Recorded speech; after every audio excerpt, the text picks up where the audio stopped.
La música que estamos escuchando de fondo es de la folclorista chilena Violeta Parra, interpretada por Mercedes Sosa, en el que es considerado un himno a la vida. Dice, entre otras cosas, en su letra: gracias a la vida que me ha dado tanto, me dio dos luceros que cuando los abro, perfecto distingo lo negro del blanco, y en el alto cielo, su fondo estrellado, y en las multitudes, el hombre que yo amo. Gracias a la vida que me ha dado tanto, me ha dado el oído que en todo su ancho graba noche y día grillos y canarios, martillos, turbinas, ladridos, chubascos, y la voz tan tierna de mi bien amado. Y así, con 4 estrofas más, sigue describiendo lo que es considerado una alabanza a la vida. La ironía es que un año después de haber escrito este canto, terminó suicidándose, perdiendo la vida después de varios intentos por causa del desamor. Una total tragedia. Dice Efesios, capítulo 5, versículos 15 al 19. Así que tengan cuidado de cómo viven. No vivan como necios, sino como sabios. Saquen el mayor provecho de cada oportunidad en estos días malos. No actúen sin pensar. Más bien, procuren entender lo que el Señor quiere que hagan. No se emborrachen con vino, porque eso les arruinará la vida. En cambio, sean llenos del Espíritu Santo, cantando salmos e himnos y canciones espirituales entre ustedes, y haciendo música al Señor en el corazón. ¿Y qué de bueno tiene la vida? Cuando nosotros consideramos este tema, nosotros vamos a ver que en la palabra de Dios está dispuesto todo aquello que nosotros tendríamos que entender con respecto a nuestra existencia. Y hace un contraste la palabra de Dios entre dos divisiones naturales que la Biblia misma contiene. Lo que nosotros conocemos como Antiguo Testamento y Nuevo Testamento, o en términos más teológicos como Antiguo Pacto y Nuevo Pacto, nos hablan acerca de eso que la gente tiene con respecto de entendimiento de la vida misma. En primer lugar, veamos lo que significa la expectativa depresiva del Antiguo Pacto. El Antiguo Testamento nos sitúa justamente en el pensamiento de lo que mucha gente hoy piensa y cree con respecto de la vida. Dice en el versículo 15 de Efesios capítulo 5, así que tengan cuidado de cómo viven, no vivan como necios, sino como sabios. Hay un libro en la palabra de Dios en el Antiguo Testamento que es el libro de Eclesiastés. Y este libro, muchos han catalogado que es claramente existencialista. Mire, mucho antes de Jean-Paul Sartre, de Friedrich Nietzsche o Soren Kierkegaard, ya existía este sentimiento, este pensamiento acerca del existencialismo, y entre sus líneas dice Eclesiastés 1:8, todas las cosas son fatigosas, más de lo que el hombre puede expresar. Nunca se sacia el ojo de ver ni el oído de oír. En otra cita, en el versículo 15 del mismo capítulo 1, dice, lo torcido no se puede enderezar y lo incompleto no puede contarse. Así que, cuando nosotros vamos a este análisis, nos damos cuenta que lo que está tratando de decir es que es la vida fastidiosa. La vida es dura, la vida es frustrante. Ahora, cuando pasamos estos tiempos de pandemia recientemente, se escuchó por ahí decir, cuando nos confinaron a las casas, tratando de hacerse el valiente y de salir, bueno, de algo tenemos que morir, sin tener ninguna consideración de que pudiéramos tener que cuidarnos. Otro ejemplo de ello lo encontramos en el libro de Génesis, en su capítulo 5. En esa que se considera la genealogía de los grandes años, en donde se mencionan los años de edad como de Adán, 930 años, como de Jared, 962 años, o del mismo Matusalén, con 969 años. Sin embargo, allí en medio de esas historias, se cruza la historia de Noé, y el nombre de Noé es muy revelador. Significa descanso. Y esto nos hace ver que aunque tenían largas vidas, estaban frustrados. No estaban felices. Vivían por vivir. Existencialismo. Otra vez, cuando hablamos de la pandemia, cuando nos confinaron a las casas, se supone que muchos dijimos, vacaciones. Y entonces descansamos. Pero la realidad es que dentro de poco nos fastidiamos. Porque ya no hallábamos qué hacer cuando viajábamos de la sala a la recámara y de la recámara a la cocina y otra vez de regreso, y queríamos regresar a nuestra actividad cotidiana. La realidad es que en muchas ocasiones el descanso no necesariamente significa que nosotros mejoremos. Un ejemplo de esto lo encontramos en cuando vacacionamos. Las vacaciones casi siempre son cansadas y estresantes. A veces regresamos más cansados de lo que nos vamos. Otro ejemplo de esto es lo que sucede con las personas que tienen mucho dinero. Son personas llenas de ocio, pero escuche, con más suicidios. Hay algo que yo llamo la expectativa mínima de la vida. Y es ese pensamiento que cuando jóvenes tenemos en donde decimos, yo no quiero llegar anciano, que es un sinónimo de yo no quiero sufrir. Y esto contrasta tremendamente, sin embargo, con los ancianos que desean y anhelan vivir. Recuerdo a mi madre, cuando todavía estaba con vida, que deseaba y anhelaba ver los 15 años de sus nietas, y con esto extendía su vida. Llegó un día en donde yo le dije, oye ma, ¿y no te gustaría verlas casadas? Y ya no hubo respuesta para ello. Pero esto nos hace ver que cuando pensamos de esta forma de no desear que pasen los años, es porque no alcanzamos a ver más allá de cierto punto. Y esto es normal, porque no podemos anhelar lo que no conocemos. Así para muchos, la vida al envejecer pierde su encanto, pero para el creyente es su mejor tiempo. Hablando de la tasa de suicidios, en 2021 sucedieron 800,000 muertes durante el año, lo cual significaba una muerte cada 40 segundos. Y esto se convirtió en la segunda causa de defunciones entre las personas de 15 a 29 años, superando la mortalidad de las guerras y de los homicidios. Ahora, con el cierre que hubo de escuelas y de trabajos durante la pandemia, la iglesia también fue catalogada como de no prioridad, y esto ha hecho que haya más conflictos con respecto a los casos depresivos y de estrés, en donde se contabilizarán sin duda alguna cifras alarmantes de personas que fallecerán, que serán muchos más de los contagiados y los fallecidos por el virus. La realidad es que la vida en nuestros tiempos parece que pierde sentido. Incluso en nuestra cultura, cuando nosotros vemos, por ejemplo, a José Alfredo Jiménez diciendo, la vida no vale nada. Ante las situaciones que acabamos de describir, nos preguntamos, ¿y qué podemos hacer? ¿Cómo salimos de esto? Si tenemos una vida frustrada, existencialista, la palabra de Dios nos ofrece la respuesta.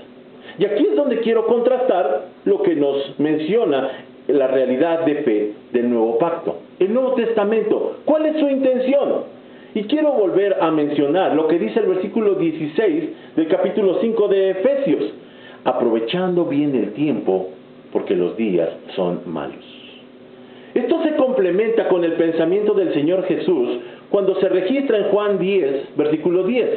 El ladrón no viene sino para hurtar y matar y destruir.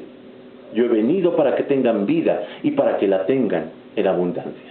Allí está contrastado. Por una parte vemos el engaño de una vida mediocre y por el otro lado el ofrecimiento del nuevo pacto de fe en Cristo Jesús, que es una vida en abundancia. Y de esto nosotros aprendemos algunas cosas. Jesús plantea lo siguiente. En primer lugar, que no es vivir por vivir. Es decir, está muy lejos del existencialismo. El existencialismo que lleva al fatalismo. Hay un hombre, Jean-Paul Sartre, que fue el ganador del Premio Nobel de Literatura de 1964, el cual por cierto rechazó, y que era pareja de Simone de Beauvoir, la primera feminista, que escribió La náusea. Y aunque nunca reconoció él, muchos críticos creen que es una obra autobiográfica. Así que uno de los expositores del existencialismo reconocía que la vida no tiene sentido. Él simplemente lo consideraba algo nauseabundo. Sin embargo, la palabra de Dios en el capítulo 5, ahora el versículo 18, dice: no os embriaguéis con vino, en lo cual hay disolución. Ahora, no sé si a usted le parezca, pero a veces cuando estamos leyendo la Biblia, parece como que se salta de tema y nos deja como intrigados con lo que estaba tratando anteriormente. ¿Qué es lo que está tratando de decir? Sino que el alcohol embota y engaña. Y junto con esto, también muchas situaciones. Aquí la pregunta que tenemos que hacernos es: ¿y qué te motiva? Si lo que te motiva desapareciera, seguramente terminará tu sentido de vivir. Déjeme poner 4 ejemplos. Está, en primer lugar, el caso de ser madre o ser padre. Seguramente muchos nos identificamos con esto cuando tratamos de ser los mejores, de tener cuidado con los hijos. Pero ¿qué pasa cuando crecen y se van? Se termina el sentido de la vida.